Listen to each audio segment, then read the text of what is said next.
Angus Young, how you doing? Good, Becko. The Offspring. How's it going, Becko? Dave Grohl, how you going, mate? Good, man. Pete, it's been a long time coming. Oh, Becko, hasn't it indeed? We go inside the dressing room, speak to the biggest names in music, Keith Richards of the Rolling Stones. and crack open their esky. That's exactly how I imagined you, by the way, sitting opposite me with a vodka and orange. You're a discerning chap. This is The Rider. Hey, this is Becko. Welcome back to The Rider. A great couple of weeks. If you missed the last couple of episodes, you can catch up right now on all platforms. We had Ray from Thirsty Merc last week on his way to the west for another pub gig. And the episode before that was Ian Hogg from Powderfinger, who really opened up about what life was like after Powderfinger, leaving this band at their absolute peak. And you could just tell it wasn't his call with the wrapping up of Powderfinger, but the door is slightly open. I did get that vibe that maybe they will come back in some capacity. This week on The Rider, Chit Chat from Machine Gun Fellatio.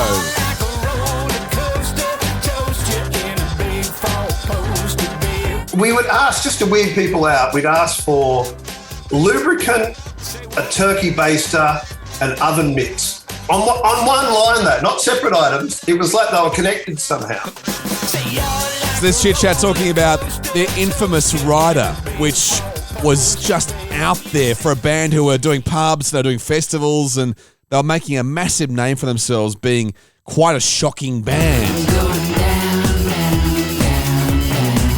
And then out of nowhere, this song went to number one and was on radio stations right across the country. Can you imagine that?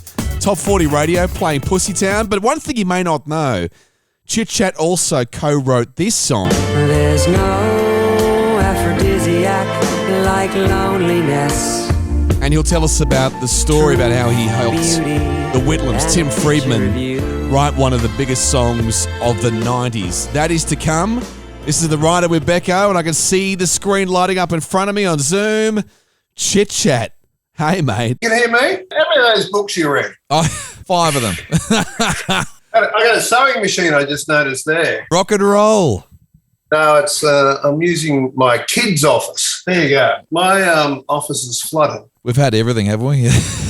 God. We have. It's just been crazy. Let me just check my hair there. Looking a bit thin there. I better. I've got the same. We've all got the same problem. Yeah. I never noticed until I get up close. I never noticed till I go to Woolies and you see the camera shot from behind you and you go, oh yeah, jeez. Yes. Mate, you've made a good home in Newcastle. You got your documentary and you've been working on that. And I've got a whole series. We've made 17 films. Well, I grew up in Newcastle. And I grew up, when I left here in the 80s, it was a shithole. My memories of Newcastle was it being black and white, basically, and steel and smog and whatever. And now I've come back here with my kids and it's beautiful beaches and amazing food and so much culture. And it's weird. It's amazing, the reality and perception you have of things. Oh, Newcastle's come a long way. Yeah, from when I remember as a kid, and we'd always stay at Noah's, that hotel, and and it was a bit of a shithole. But you go back now and you go, wow, the waterfront and the restaurants, and it's not bad. Can I tell you that Noah's when I was a kid, with top of town, so I was looking at the beach. Yeah. But originally that whole area there was a bus car park. So right, you can imagine. This is how much Newcastle just didn't get itself. Like there's 20% unemployment when I left here, but it was so run down. At the top of town, one of the best bits of real estate in the whole of Newcastle now, they had 40 buses would park there, and not looking at obviously at the water. And so that shows you that is all hotels, and there's just it's amazing. It's come a long way. Yeah, and I feel like. During COVID, we just fared so much better because we have so much space here.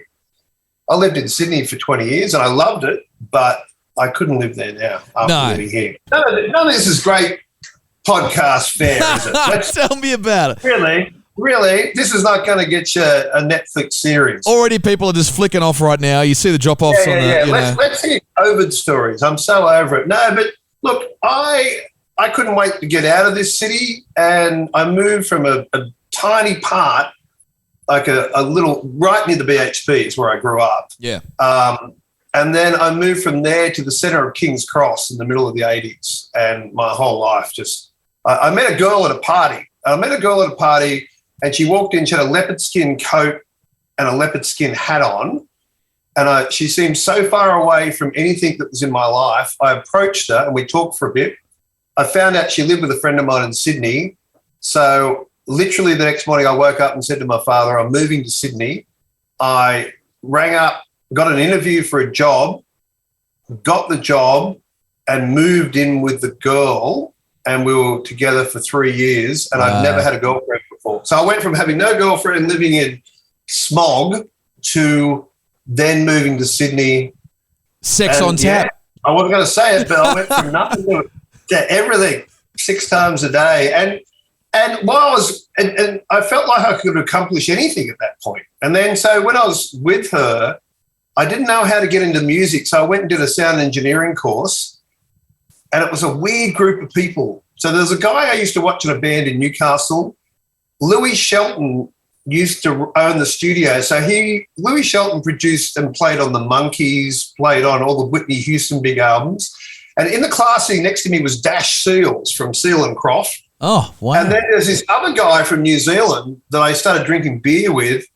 And then we ended up starting a band together. He helped me become a lead singer. And one of the other guys in the band I would later form Machine Gun Fellatio with. And so just very odd. I can imagine, back in those days, even just going somewhere like Sweethearts, you'd bump into musicians and you'd, whether it's, pre-gig or it's 6 a.m. or whatever. The gigs for me were places all in Surrey Hills like the Hope Town. There was a lot of the trade union club. So it was a very odd scene because this is pre the rollout of Triple J, basically. So independent music. So there was a whole scene of independent bands. So you'd go and see the Cruel Sea play at the pub I used to play at, but they weren't with Tex. So Tex would get up and do a couple of songs with him on a Sunday afternoon, but he was doing the sound because he needed a few bucks because nothing had gone well for him.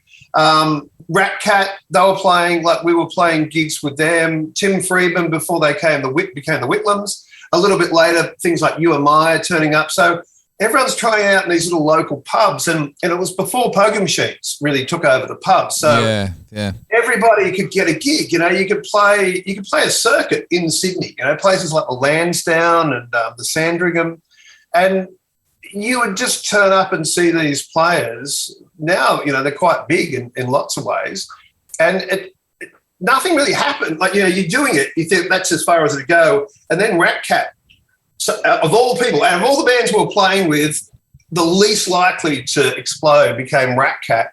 And then all these record deals just started going left, right and centre. And before we knew it, our good friend Tim from the Whitlams, he had a deal and suddenly we got a hit single on the radio and everybody's life changed. Well, that's right. And I mean, I was talking to a friend of mine who knew one of your great Machine Gun Fellatio ballads, and you might have to remind me what it was, but she was saying Unset Letter. Probably. That was the one. That was the one. And she didn't know about the fact you'd co-written No Aphrodisiac, and she said, "Oh my God, I can hear it now." We'd known Tim for a long time, and he'd been playing in bands. I was playing in a thrash band, and he once covered a ballad that I did in this thrash band, which was on, and that was pre-Whitlams. And then we were doing Machine Gun Fellatio, and it was really just a little pub thing. It wasn't a big deal. We were just pretty much in our bedrooms. And he heard this song called Horny Blonde 40 that we'd written, right? Which was, we'd written from a bunch of Contact magazines. We were pretty wasted, to be honest. And we started underlining lines, and it became Horny Blonde 40 Shave Sexy Wants to Do It All Day. We just thought, can we do a whole song out of these lines? Yeah. And then Tim came to us with most of No Aphrodisiac and said, I want to add, through the outro, your song and put it all. And we said, for fuck's sake, you've finally written a good one. Anyway, he'd written other good songs. Anyway, but don't wreck it. Don't let us wreck your song.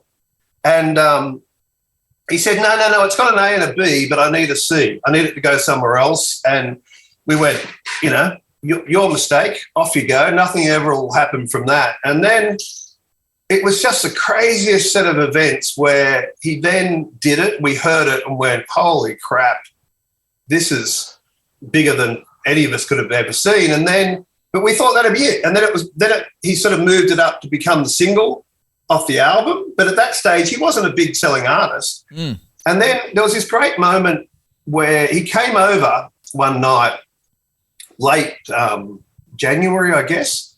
We were watching telly. I think something was on that we liked, some World War II drama or something. And he came over and said, I need you to stop watching telly. And we said, we're kind of busy. And he said, no, and he had a big bottle of Tyrrell's Vat, some very expensive bottle of wine. He said, I've got to stop you. And I said, all right, okay. We turned the telly off. I said, what's your big news? And he goes, well, we're not supposed to know this, but I just found out that we are going to be number one on the Hottest 100. And you told me this song would never work. And we're like, and at that stage for us, that was about as big as anything could possibly get. And I remember getting drunk with a guy called Chris Abrams, who's an incredible keyboard player that night. He was there with us drinking. And this is, like 1 million people had voted and they'd voted this song number one. And then we're sitting there and we said to Chris, where are we going to go next? And Savage Garden had just gone to number one in America. And someone said, next step, Savage Garden, we're going to be number one in America. And Chris, who's the most humble human being you've ever met, is sitting there quietly. And he said, Savage Garden, he said, I did something for them. How are they going? And we went, all right. And he goes, what did you do? And he goes, something about a moon or something. And so this guy, we're getting excited about a number one on a countdown. He's played on the number one song in America. And we just went, oh, okay. And then, of course, from there, like it just kept on going crazy. So from there, we got invited to the Arias, and you go to I'd never been to the Arias, and so I took a whole lot of mushrooms because I thought, well, I thought, well, I don't have to do anything, so I'll just go there. I'd never been to one, and then I took those, and Paul Kelly got up to give the award away, and I'm a big fan of Paul, and and as they're reading out the names, you get a sense of what's going on. So the camera crew moved up to Regurgitator and had the camera on Regurgitator. I went, well, there it is. Done deal. And just as they went to announce it, they picked up the camera and moved it right up to my face. And I went, holy crap, peeking off my head on mushrooms, I might add.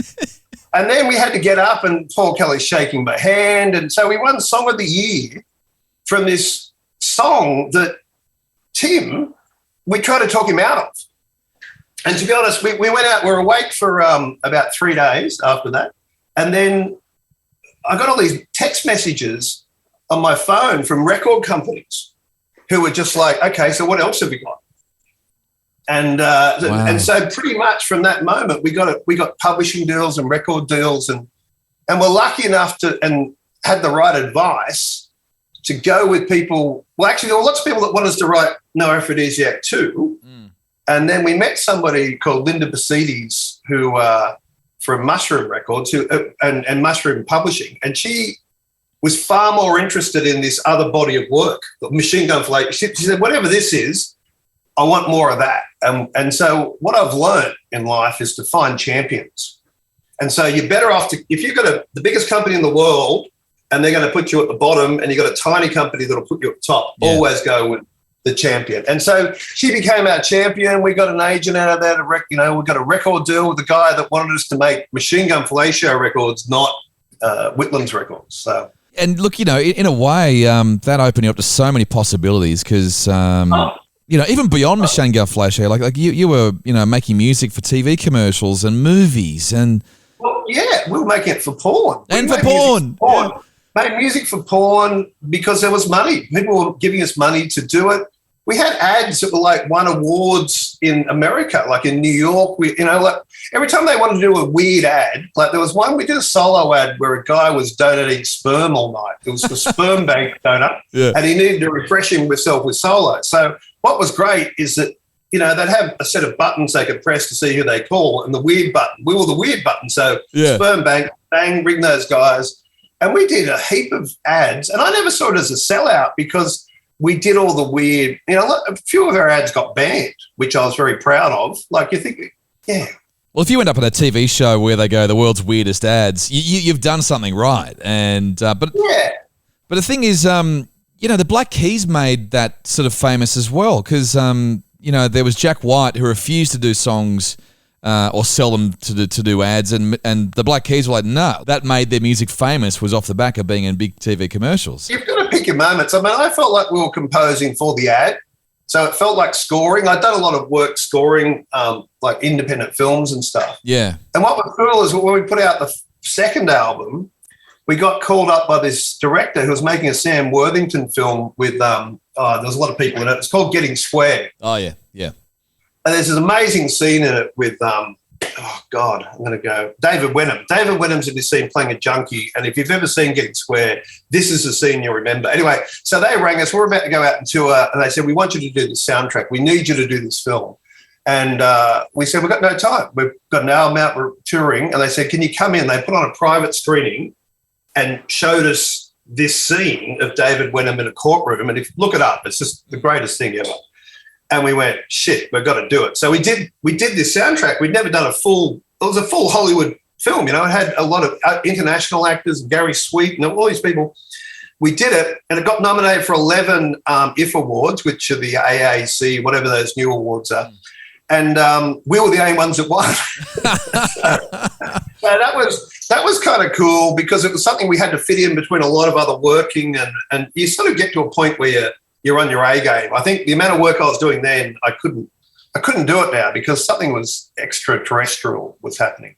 Well, obviously sometimes it's just when the timing's right and when you're around the right people, it just clicks into gear. You started doing interviews and being the next Molly Meldrum pretty much for Max TV. Well, that was surreal. So I used to get interviewed all the time by Channel V and a lot of people liked me. We used to, we were notorious probably for our interviews. And then towards the end of the band, I got called up and they said, look, do you want to come in and do a couple of interviews for us? And it worked out perfectly because the band was going like this, we were imploding.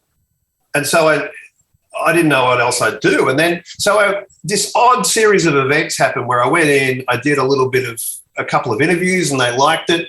Then the other guy, Andrew Mercado, Super Mercado, people might know him, he was there. Yep. He decided to leave. So I inherited a bunch of his shows. And then Paul Hester was there from Crowded House. And he was doing this thing called the Max Sessions, which were a really popular thing on the channel. And so he passed away, committed suicide. I was hanging out with him. We were supposed to play golf together just after it happened and all this. Incredible, beautiful guy. And so suddenly I got all his work. So I went from the band kind of going this way to being a full-time television presenter and some pretty high-profile gigs. And it was also at a time when Max seemed to be in every pub and every gym in Australia. So my visibility went through the roof, and then I ended up working with you over at Triple M because of that. Yeah, that's right. They rang me and I started doing like Planet Rock.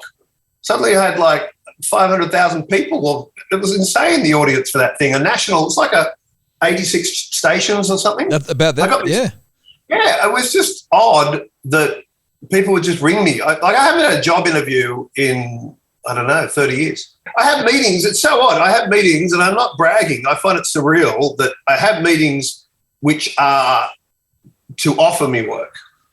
That's the way it should be. Yeah. I will never stop appreciating that idea, it's just beautiful. And you were at the top of the tree for, people to call. Because I remember, I'd do a countdown of the greatest albums of all time or the 90s top 100. And they would always go ring chit chat and ask him, about some of the great stories because you were like an encyclopedia. And well, I always look for the weirder facts. And I did over 1,000 interviews when I was at Max. And that was everybody, like every level. And it was, you're doing 1 minute you're talking to Barnsey, then you're talking to Lady Gaga, then it's Coldplay, and then it's Katy Perry, but then it's also, Birds of Tokyo, and, interviewing Tame Impala for my Oz Music show when they put out their first single. It was like I heard it and went, this is amazing, and rang him Western Australia. He hadn't even sold a record, I think, at that point.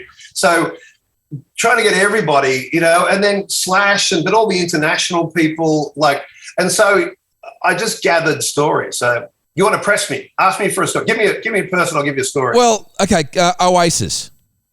Oasis. There's two great stories about Oasis. One is that Liam was late for a video shoot at his his tour manager was banging on his door and he couldn't get him up, and he had to go and get the hotel key, and he finally got in and said, "You're all late for a video shoot." And Liam pulls back the sheets, shows off this incredible naked woman and said, "That's Miss Sweden. What would you do?" All right, Violent Femmes. Violent Femmes, I've interviewed both Chrissy Hind and Violent Femmes. There's a lot of great things about Violent Femmes. One thing is that their audiences for a long time stayed the same age as they got older. So that debut album really just goes to the prepubescent male. That's that right. is everything about what you're doing in your bedroom and home furiously. That was like reverse Dorian Gray kind of thing, where the audience stayed the same age and they got older. But also they were just busking in Milwaukee, and the guitarist for Chrissy Hind, the Pretenders, walked past. I just asked them to come and play, and they opened. Wow. Yeah, insane. I was going to ask you on Chrissy Hind, did you watch the biopic series of the Sex Pistols? What did you think? Yeah, and I love that bit because when I interviewed her about 10 years ago and did this weird interview with her. Not weird, but they said, we're just about to start, and they said, right, she'll give you 15 minutes, don't touch her, and she won't talk about the past. And I went, yeah, right. okay, because I was fascinated. It's not just about what she did with the band. She tried, and it's all, most of it's in that Sex Pistols thing, is that, but for instance, she was at Kent State in Ohio, the university, when they had the killings there, which then became Ohio, which is a Neil Young song. She was at school with Mark Mothersbaugh at uni, who became Devo. She went to England, where she was working at NME at the height of their powers. She left there to go and work at Malcolm McLaren's sex store, where she met Lemmy from Motorhead, who she was living with for a while. Then she's trying to start a band with Mick Jones from The Clash. Yeah. Tried to start another band with the guy who was the bass player for Culture Club.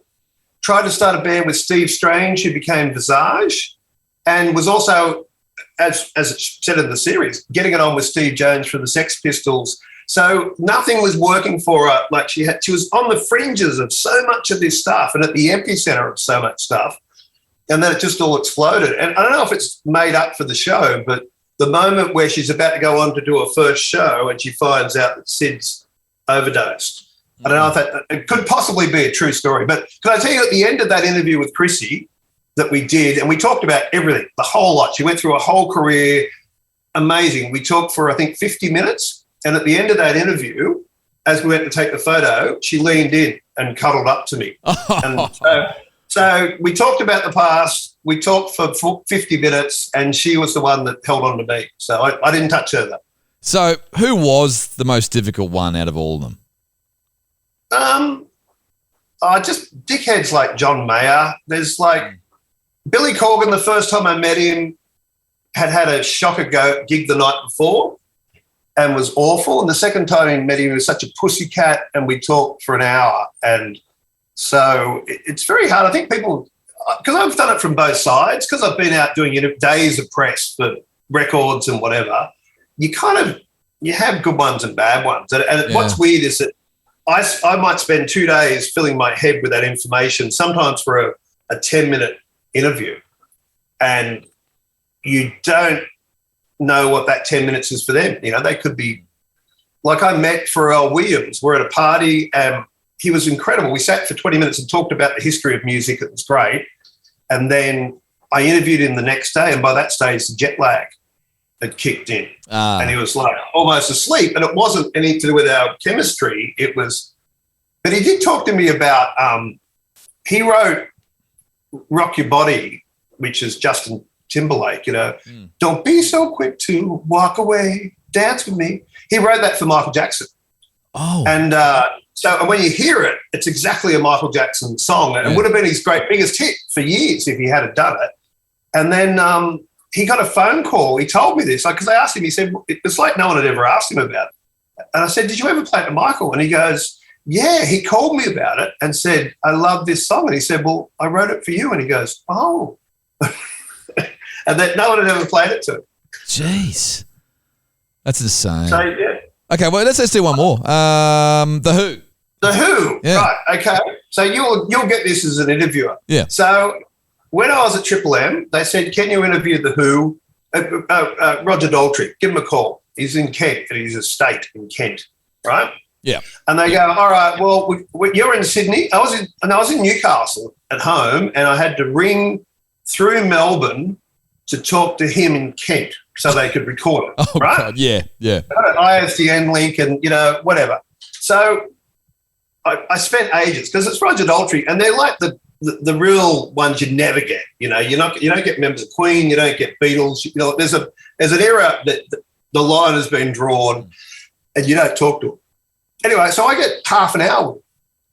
I'm like, this is insane. And so we start to do the interview, and there's the longest delay you've ever heard in your life. Like I'm talking 3 seconds, right? Yeah. And so I would ask him a question, I would hear the answer, and then I'd wait to try and see if he'd finished. And every time I'd start, he'd then talk more. And it sounded like I spent the whole interview interrupting him. Yeah. And the more it happened, it was also like 3 a.m. or something stupid I had to do it at to fit in with his schedule.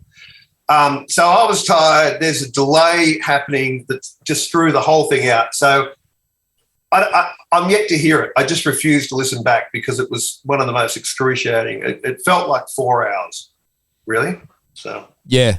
one thing he did tell me was that, he rarely sees Pete at all, but they have that shared history that will connect them forever.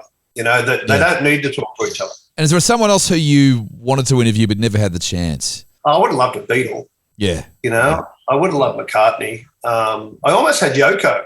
For 24 hours, it was on the books for me to interview her in New York. I would, Prince, Tom Waits, I really love, and he's anytime you've ever seen a Tom Waits interview, if you watch them on YouTube, they are just some of the greatest interviews. The Letterman stuff is insane, like some of the funniest stuff you'll ever see, and but sometimes you meet your heroes, it doesn't work. But then you meet people like Lenny Kravitz. I just remember him coming in. And he's got a swagger. He just the only thing you could hear, I say this often, but the only thing you could hear as he walked through the room was the sound of knickers hitting the floor. and both male and female, though, I think, he's just got this, and he sits down, he's so generous and so soulful, and he's not trying to convince you how great he is. Like a lot of young bands, you'd get this, that the youngest bands are always the biggest arseholes because they're desperate to prove a point. That's right. But the older people, they know who they are.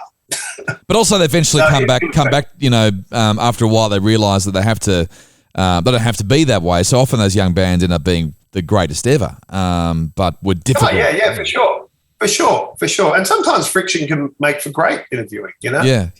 Look at that crazy Molly and Iggy interview. Yeah. I was thinking about that. I was thinking about the Sex Pistols interview on British TV as well. Iconic. Yeah. I didn't like that Sex Pistols doco, but then I'm glad I watched it because I just have an interest in that era.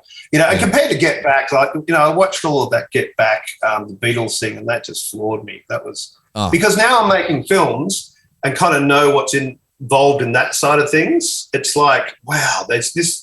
They must have just been creaming themselves. There's so many moments in that film or that series of films, whatever you want to call it, very long documentary. There you go. They're just jaw-dropping moments. Watching McCartney sit there thinking the whole band was breaking up, and just that shot where you see his eyes welling up. And I don't know. Have you seen it all? Yeah, I have, and I mean, even just the fact that the time and place of the late 60s, they were smart enough to put a microphone in the pot plant. It's hysterical. And also the fact that it all ended with their last show. Yeah. That no one knew was going to happen. And then also that this footage hadn't been seen for 50 years. Everything about it was just gorgeous. And it was like, I hate reality TV, but I thought this has got to be not only is it reality TV, but it's reality TV with the most famous pop stars in the world at the time when they were the most iconic. Like even the clothes, every clothing outfit they're choosing, you're going, that's that look, you know, and they were on different days and it's just everything about it just won me. You just sort of wonder, how did that stay on the shelf for so long, without being finally released? Well, because it shows, like I'd spent a long time thinking Yoko wasn't as bad. And then I watched that and I thought, no, she's an arsehole. It's funny. I shouldn't say it, but I'd actually really earned respect for it. And I've been in bands and there's always a girlfriend that hangs around. Yeah. And I watched them trying to write Get Back, and she would sit between McCartney and Lennon as they're trying to write it. When you write a song, and I've written hundreds of songs, and every time you do it, it's a personal thing. There's a connection between the two people, and you're kind of making your own child.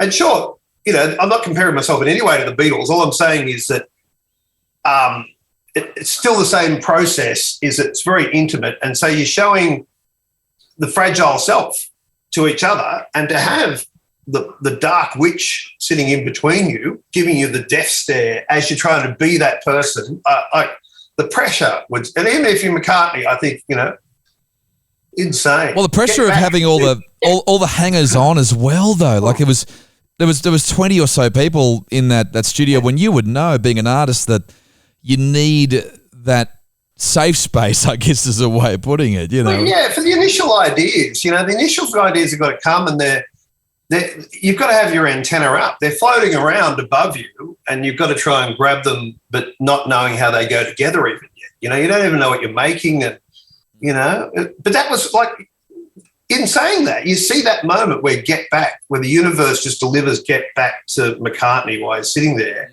and it's wild to me watching that moment and looking like he's playing it, and Ringo and George are bored, yawning. Yes, yeah. Like this is like one of the greatest moments in music history. Is it's the actual the starting point, ground zero, and they're like, oh, not this again. Oh, for God's sake! And they're spending probably an hour. Will this ever end? Will this ever end? And they're like, what city is he from? And they're trying to figure out what city and state, what rhymes, and even just come up with a riff. It was. But you see the riff come to him, and he writes "Get Back" at the same time. Like he writes a line, "Get Back." Yeah. And you're going, Jesus Christ. He'll know more. He's thrown away more ideas than anybody else will ever have. It's insane. As you said, it was reality TV. And there's been such a great run of great music documentaries again. Like it went away like about, 11 years ago, I did a series called The Great Music Cities of the World, which we did for Max, and we went out and we interviewed everyone. We went to 8 different cities, and it was such a great journey for me. But, it was done on such a tiny budget. And it was as music television and radio started dying, it just went away because it was flooded.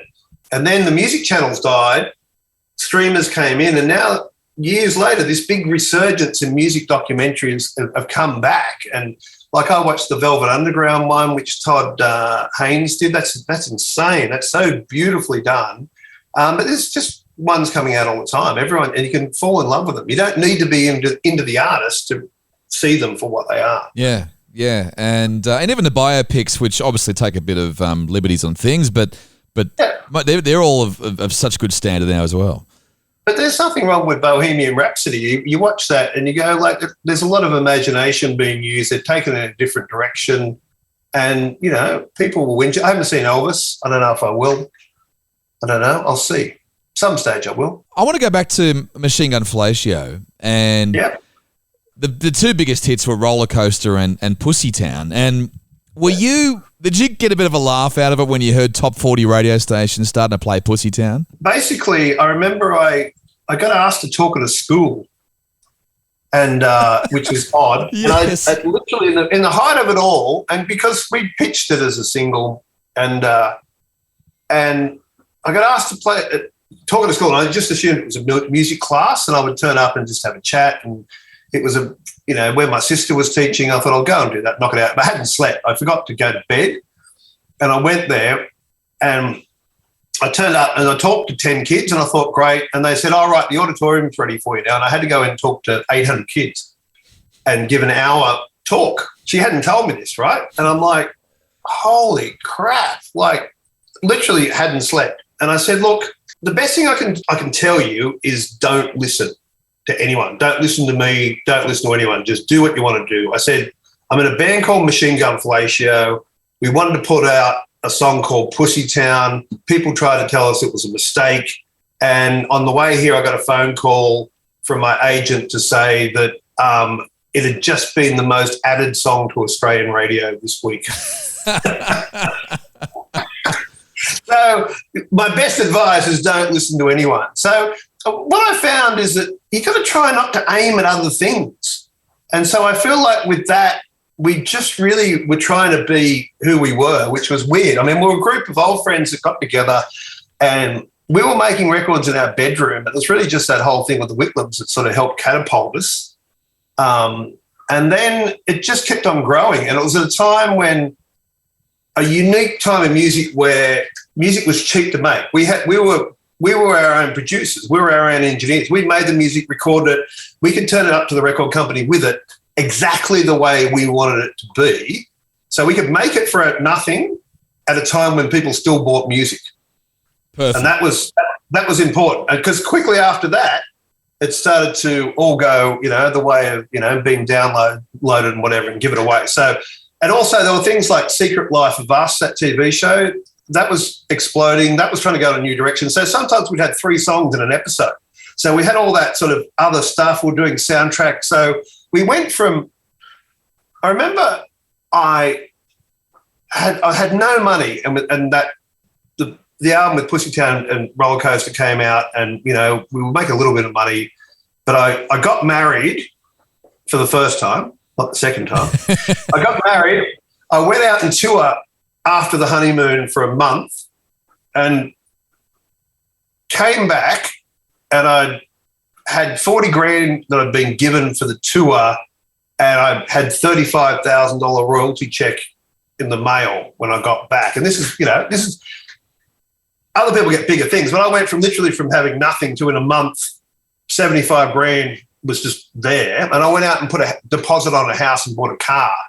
And it was just like the change was so dramatic. And what I loved about that was that we hadn't really compromised, like we had songs like Pussy Town and we weren't doing it to be, that song just came out of a jam we're at the zoo in Brisbane. We're just jamming and the guitarist had that riff and that chorus. And then we started working on verses and we got verses that weren't so sinister. They were a bit more alluring. Yeah. And so when you hear it, it's actually quite a sexy kind of thing. And what we found is that we got as many women as men came to our shows. You think with songs like that, you might just get that sort of yob backing, but we did it hopefully in a way that then, well, actually that song you mentioned, Unsent Letter, when we put that out, the share of audience went from sort of 70% male, 30% women to the other way. It was incredible because we had a song called Motherfucker on a Motorcycle. We did a tour and then we got banned from the universities in Melbourne. We went to play because of the nudity and we got banned by the women's. It was weird. The women's union banned it because we had a girl getting topless, but they refused to talk to Krista about why she got topless. So they kind of didn't want to hear her. They didn't want to listen to her voice, but they were fighting for her rights. Anyway, so what happened was, and then they said to us, if you change your show, we were booked in and we needed the money for the gig, but they said, if you change your show, you can play. And I said, no, you've booked us for the show we do. We either play or you tell us we can't play and you still pay us. And they went, well, if you can't change the show, we'll have to do it that way. So that's what happened. And we went from having, gigs to 400 people to overnight we're playing to 1,500 people. Because we got banned, it became national news. We're on the front page of the Australian. I spent 8 hours the next day after that on the phone doing national interviews. And next minute we're on Rove and all these different, I'm hanging out backstage with Olivia Newton-John Kamal, Richard Branson. So the four of us are sitting around backstage at Rove going, what is this? What is this lunacy? You know? So but none of that, we didn't change really for any of it. And that was that moment there is where we wouldn't change. And Pussytown was the same way. So the guy that worked for the record company said, you know, what we're going to try and do is get the people to cross the road to you. And I like that expression. And, you know, and we had so much fun. And we went around the world with that, which lost the record company so much money, which we didn't have to pay back. So I played at the Viper Room, you know. We played at the Viper Room and Ron Jeremy introduced us. You wouldn't do that now. Jesus. No, so I've heard. I saw him across the road from there at the Rainbow one night, and I was like, let's get a photo. So I got a selfie with him, put up on my Instagram. Literally a month later, he was in court and arrested. And I went, I'm going to take that photo down. We got asked, Juice, remember Juice magazine? Yeah.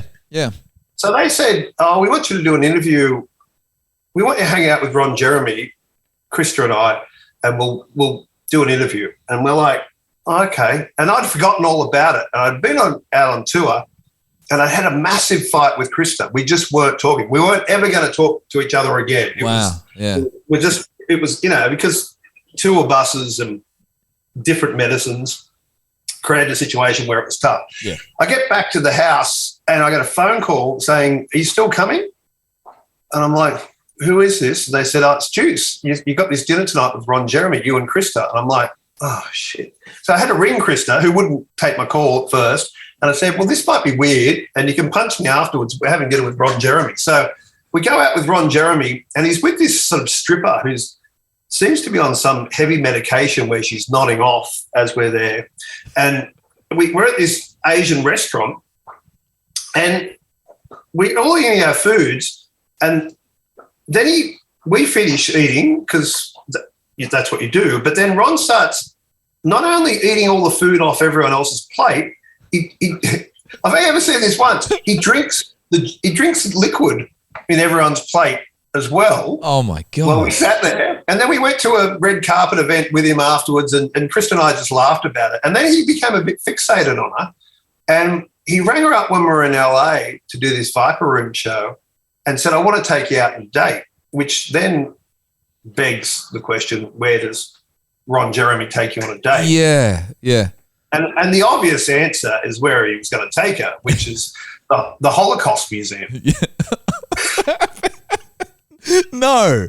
That's a true story. Oh, and then that night, so he introduced us. Dweezil Zappa was in the audience. You know, the Viper Room, as you probably know, it's tiny. Yeah. But, you know, so the places we got to do those shows and the people we got to meet and all those regional Western Australian shows, and I saw so much of this country and that I'll never forget, like places you'll never go to again, like I'll never get back to. And they just came out. Sometimes we went to Albany. I don't know if you've been to Albany. Yeah, I've done the road trip, but I didn't stay there. We just passed through and stopped for lunch, and that was it. But yeah. Well, Albany is like, you know, you just had cold Arctic winds blowing. And, you know, we left, Perth was 32 degrees. It was 8 degrees in Albany when we got there. And we played this venue where everybody was there that was kind of 15 to 80. Because it was like, you know, the circus was in town. They never get gigs, and they all come out, and they were packed in, and they seemed so friendly. And I remember leaving the venue in the middle of the night, going back to the hotel, and I had a mustard caftan on and pigtails. And suddenly I wasn't in the venue anymore, and I'm walking the main street of Albany, which was clearly a cow town with no connection to anything else anyone had seen. I'm just walking down the street, and I actually thought I would die. It is the most bizarre, most isolated place I think you could ever be in Australia in a way. There's places up north as well. It's the same thing, but you know. And someone booked us at a gig in Alice Springs with Us and the Living End. You go, oh, that makes sense. Yeah.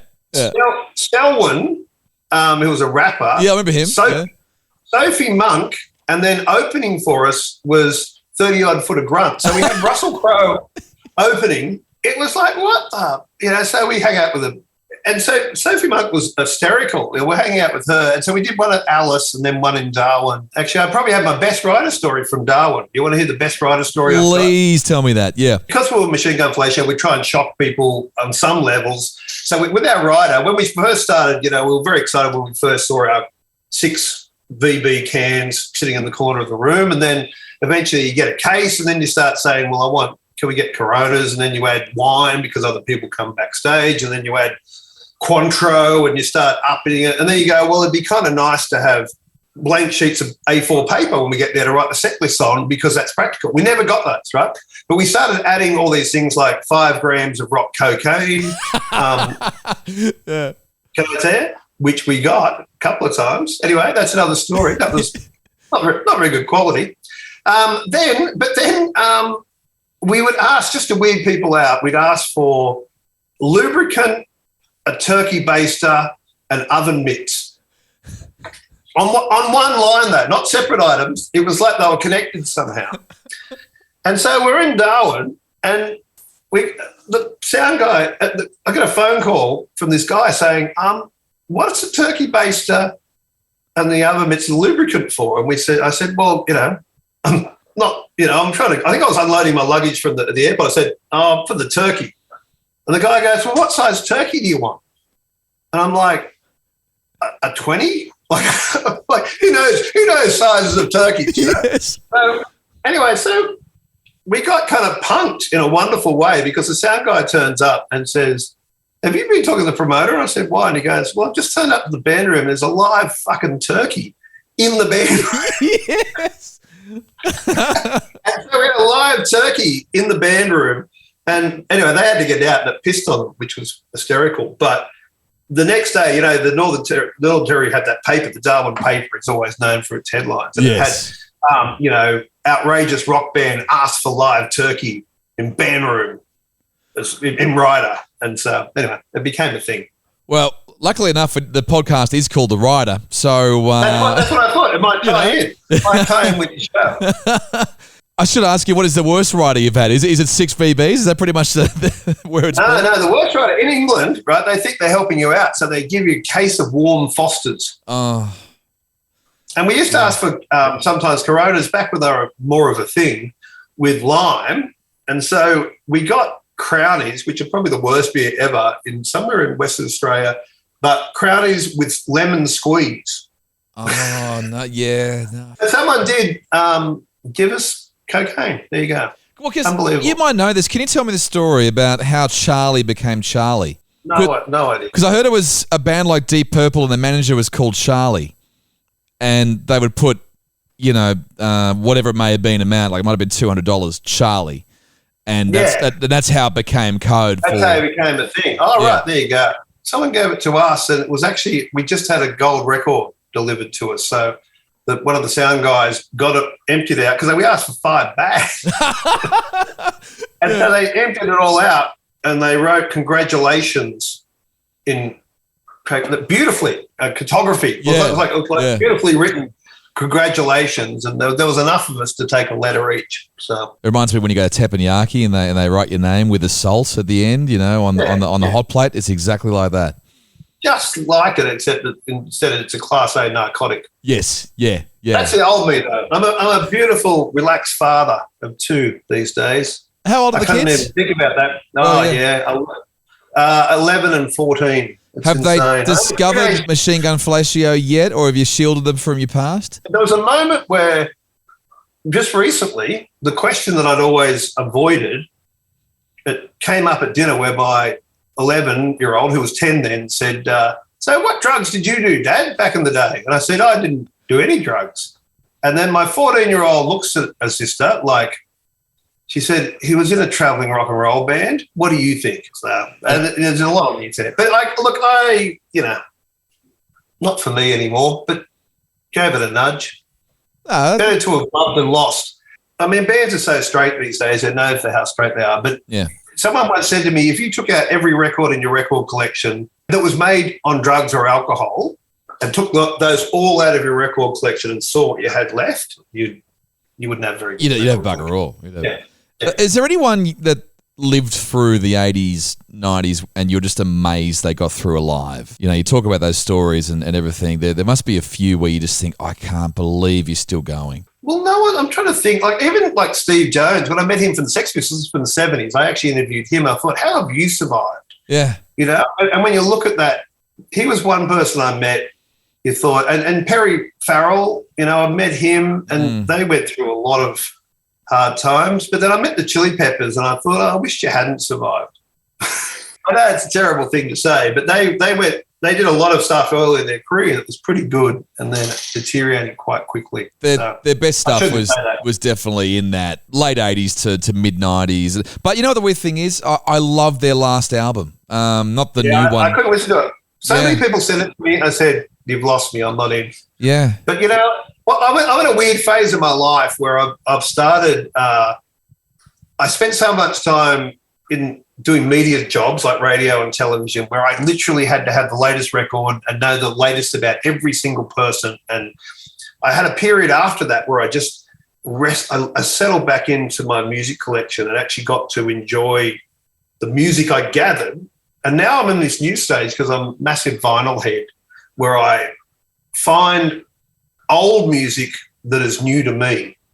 So I've been getting lost in sort of late 60s dub reggae. I've been getting lost in the funk dance music of Nicaragua, which is amazing. I got this disco album, a compilation that's insane of Arabic funk, right? So there's this big scene, a lot of different scenes, but one of the scenes was in Tunisia in the late 70s where they'd had these expat clubs and they'd be playing all the disco hits, but every one of these bands had an original they would play. Yeah. And this guy recently went round and found all the master tapes and put this album together, and they are red hot. It sounds like James Brown in a club in the 60s, but it's all in Arabic, you know? And then there's like crazy,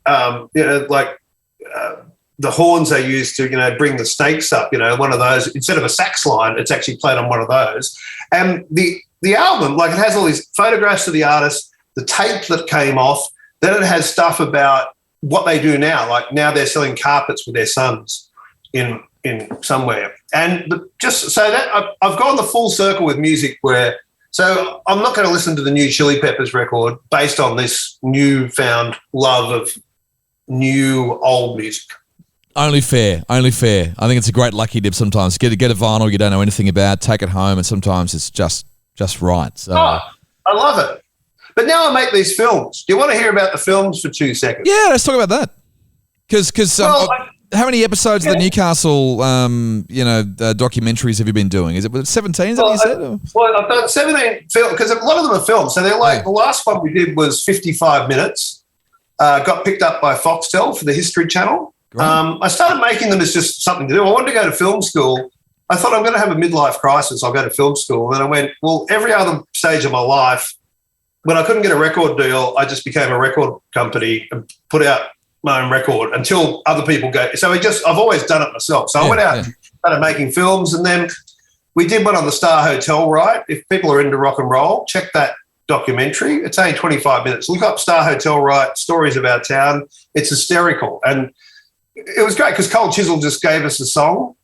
They weren't there, but Don Walker, we interviewed Don and we interviewed James Rain, who was there.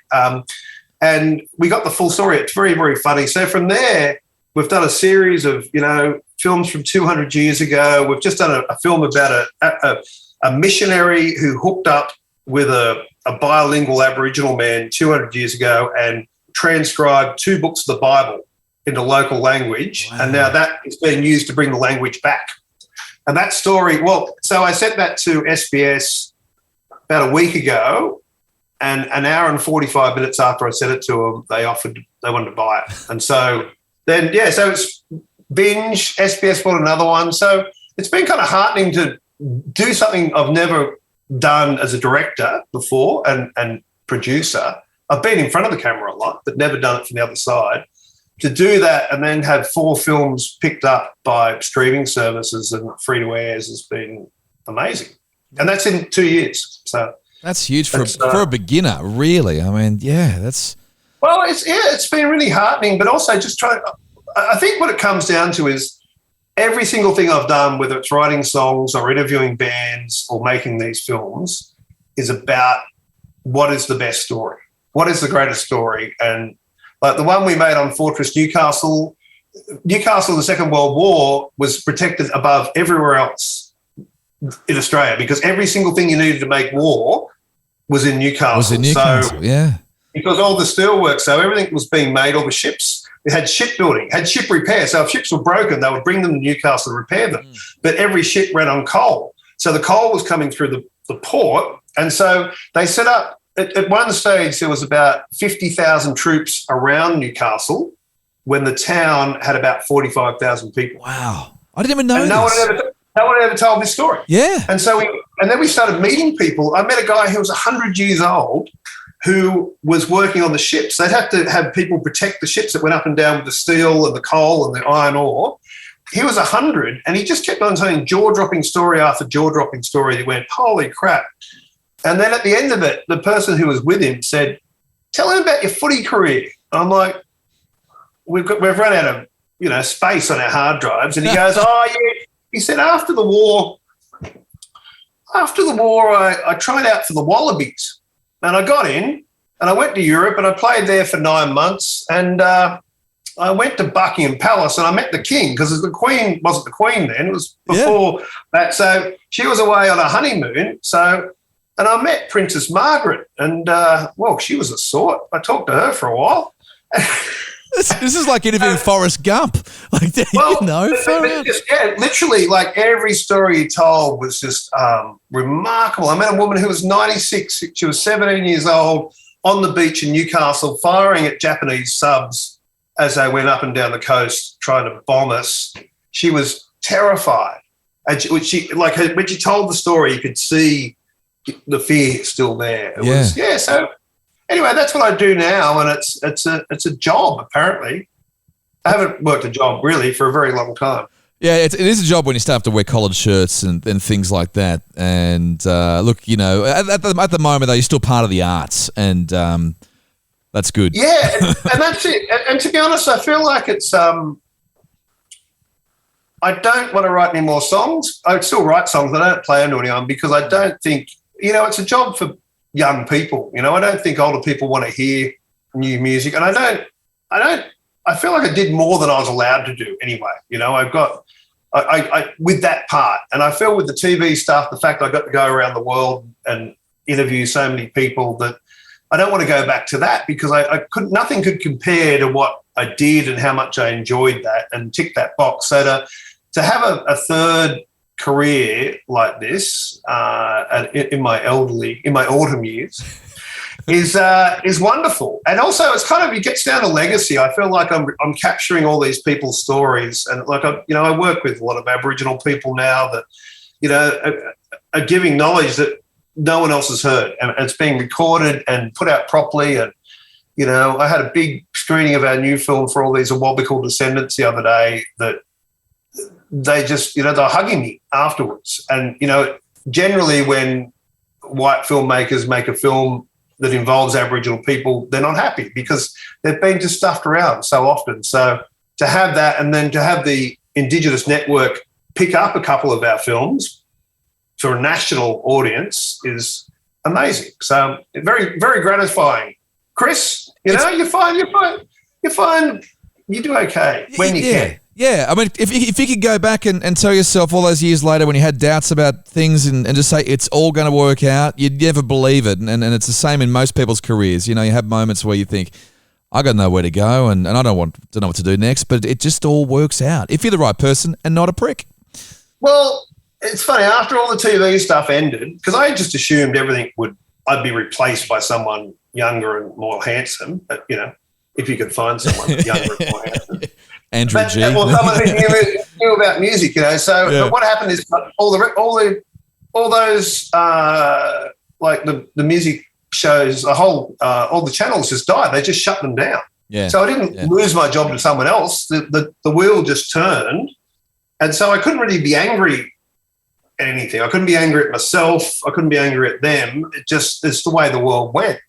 And then I was trying to work out what to do next, and someone said to me this wise, beautiful thing. They said, the next job you have doesn't exist yet. And then I just started thinking about, well, what do I want to do? And so I built a house from scratch, learned architectural software, designed it, built it. This is where I am at the moment, 3-level house I built up here in Newcastle and lived on site for 8 months while I built it. And that was cool. And then I went, well, what am I going to do now? So I thought, well, I can do anything now. I feel good. And I started making films. So You're an overachiever. Bloody hell. Well, no, I think I'm just a good bullshitter. Yeah, that's the other factor as well. It's, yeah. fake it till you make it, Actually, before we go, TISM are getting back together after 19 years. I know you've had lots to do with TISM over the years. Yeah. Is that going to motivate you to bring back MGF for one show only? No, but TISM are such a great band. I saw them on their first Sydney tour when they came to Sydney, and it completely changed my life. I'll never forget the moment of them coming out. They were so over the top. They had those outfits on. They had all their whole stage outfit. They had a guy with a hangman's mask on, huge guy, like ready to cut someone's head off, but he was making fairy floss. He had a fairy floss machine, was giving it to the audience. Yeah. They had a girl that was like a fight, the models would come out, and she'd have all the song titles. She'd come out, announce the next song. When they finished, everyone was screaming because it was such a wild show. And someone said TISM have left the building, and then the guy with the hangman mask brought out 3 lawnmowers that were going, roaring through the mics. And that's it. That was the end of the show. Wow. And then I got to play with them years later, and I was terrified. We were playing Canberra, and it was at the height of my band, and so they were playing before us, which was just ludicrous. No one should ever play after TISM. They should just burn the venue after they play. Yeah. And it became apparent then, because it was a festival, that we were turning up and they were going to be in our dressing room, and you're going, well, what does that mean? And I kid you not, the whole time we're there, they were in full costume. We never actually got to see their face. We actually hung out backstage, and they were really friendly to us. But I remember going to the airport afterwards, and there was a copy of the newspaper, in the airport lounge or whatever, and I'm looking at it. There's an article with TISM going, we are going to shit all over that band. They're going to go down. We're going to destroy Machine Gun Fellatio. They're going to regret. And it was this whole fight that I had no idea was happening. Yeah, that's so good. And yet they've been so friendly. Anyway, we played a remix. They got us to remix a beautiful pop song called Defecate on My Face. One of the greats, yeah. I got to sing. They put it on one of their greatest hits. I think they put a version of that on there. And I do not have – I'm so glad they're reforming, but there's no way that we'll reform ever, because I feel sad for 90% of those bands that reformed. I think it's not good. Yeah. Don't do it. Yeah, when you're done, you're done. There are some exceptions like TISM, but yeah. TISM is the only exception. Yeah. That's it. As soon as we fuck off the Red Hot Chili Peppers. We can start that campaign. They're a tribute band at this point. Mate, it's great to chat with you once again. Actually, just chat for a long time and pick apart a few things, and we could go for another hour at least if you wanted to. Good luck editing. Good luck editing. I'll get back to tidying this up, and that's true. Mate, all right. Well, thanks so much. And thank you for your time, and good luck with everything in the future. Thank you. And, you too. If you find some time, you should read some of those bloody books, because you're not fooling anyone. Well, half of them are girlfriends, so just saying that. But I'll tell you what I've read. I don't think you've got a girlfriend that reads. All of these ones are hers over here with a different colour. All of the rock and roll ones, like "Hey You in a Black T-Shirt" by Chuggy. I've read that. Oh yeah. Sex, Drugs, and Rock and Roll. Chuggy. There's a story in itself. Yeah. So there's about 5 of them I've read already, but that's about it. Well, I'm glad. I often think what you should put in. I don't have much today. I'm not in my usual office because I got flooded today. But I have an aria that I mentioned earlier that I always think, do I put it just, like I don't want it there, but you kind of think, do I just put it on one side in case someone's just half mentions it? To just knock it over by accident. Oh, that's my aria. Sorry. So, well, they're spiky. I don't smoke dope, but if I did, I could say, I'm just cleaning my cone. Yeah, that's what they're good for. Mate, thanks again. I'll chat to you soon. So, all right. What a great chat. There he is, Chit Chat from Machine Gun Fellatio, or you might just know him as Chit Chat from Max TV. And you just feel like we could go on forever. We could have gone for another hour. Next week on the podcast, a member of Silverchair. I'm going to leave it at that. Make sure you follow The Rider on Instagram. Hit up The Rider Pod. We'll catch you next week. This is The Rider with Becko.